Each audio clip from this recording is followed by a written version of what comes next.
বন্ধুরা আজকের এই ভিডিওতে আমি আপনাদের দেখাবো কিভাবে আপনি আপনার অ্যান্ড্রয়েড টিভির সাথে ব্লুটুথ স্পিকারে কানেকশন করাবেন। তো অ্যান্ড্রয়েড টিভির সাথে ব্লুটুথ স্পিকার কিভাবে কানেকশন করাতে হয়, তো সেই বিষয়ে অনেকে জানেন না। তো অনেকেই আমার কাছে জানতে চেয়েছিলেন, তো তাই আজকের এই ভিডিওটি নিয়ে আসা। তো খুব সহজে কিন্তু আপনি আপনার অ্যান্ড্রয়েড টিভির সাথে ব্লুটুথ স্পিকারটি কানেকশন করাতে পারবেন। তো সেজন্য সর্বপ্রথম আমরা আমাদের যে স্পিকারটি রয়েছে সেই স্পিকারটি নিয়ে নিব বন্ধুরা। তো আমি আমার স্পিকারটি কিন্তু নিয়ে নিয়েছি, দেখতে পাচ্ছেন বন্ধুরা। তারপর আমার স্পিকারটি অন করে দিব। তো বন্ধুরা দেখতে পাচ্ছেন আমি স্পিকারটি অন করে দিচ্ছি। তো বন্ধুরা আমি আমার স্পিকারটি অন করে দিয়েছি, দেখতে পাচ্ছেন। তারপর আমাদের যে ব্লুটুথটি রয়েছে সেই ব্লুটুথটি অন করে দিব বন্ধুরা।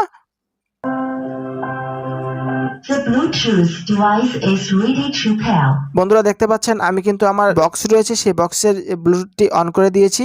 তো এখন আমরা অ্যান্ড্রয়েড টিভিতে চলে আসি, দেখতে পাচ্ছেন। তো অ্যান্ড্রয়েড টিভিতে চলে আসার পর আমরা আমাদের যে সেটিংস রয়েছে সেই সেটিংস অপশনে চলে যাব। তো টিভির সেটিং অপশনে চলে আসলাম। তো এর মধ্যে আমরা নিচে স্ক্রল করে চলে আসার পর দেখতে পাচ্ছেন রিমোট অ্যাক্সেসরিজ নামের একটি অপশন দেখতে পাচ্ছেন, রিমোট অ্যাক্সেসরিজ। তো এখানে আমরা চলে যাব। তো এটিকে ওকে করে দিয়েছি। তারপর দেখতে পাচ্ছেন অ্যাড অ্যাক্সেসরি এবং টিভি রিমোট।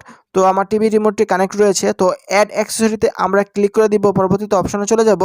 তো অ্যাড অ্যাক্সেসরিতে আমরা ক্লিক করে দিয়েছি, দেখতে পাচ্ছেন। তারপর সার্চিং ফর অ্যাক্সেসরিজ, তো সার্চ হচ্ছে বন্ধুরা।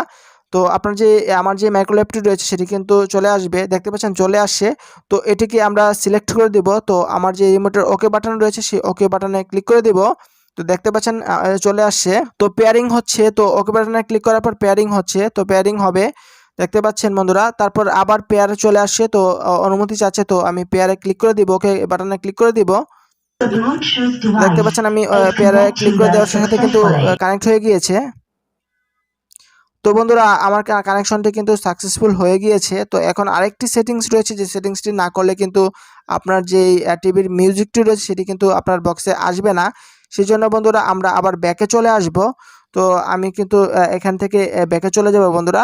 তো ব্যাকে চলে আসার পর বন্ধুরা দেখতে পাচ্ছেন ডিভাইস পারফরমেন্স নামে একটি অপশন রয়েছে। তো এখানে চলে আসব। তারপর নিচে সাউন্ড নামে একটি অপশন আমরা পেয়ে যাব। তো স্ক্রল করে নিচে দিকে চলে আসার পর সাউন্ড অপশনে আমরা চলে যাব বন্ধুরা। তো সাউন্ড অপশনে ক্লিক করে দিয়েছি। তারপর স্পিকার নামে একটি অপশন আমরা নিচে পেয়ে যাব। তো স্পিকার অপশনে আমরা চলে যাব। তো আমি স্পিকারে ক্লিক করে দিয়েছি। তারপর দেখতে পাচ্ছেন এখানে টিভি স্পিকারে সিলেক্ট রয়েছে। তো আমি যেহেতু একটি আলাদা একটি বক্স ব্যবহার করছি, সেজন্য এক্সটার্নাল অডিও সিস্টেম মানে দ্বিতীয় যে অপশনটি সেটি সিলেক্ট করব।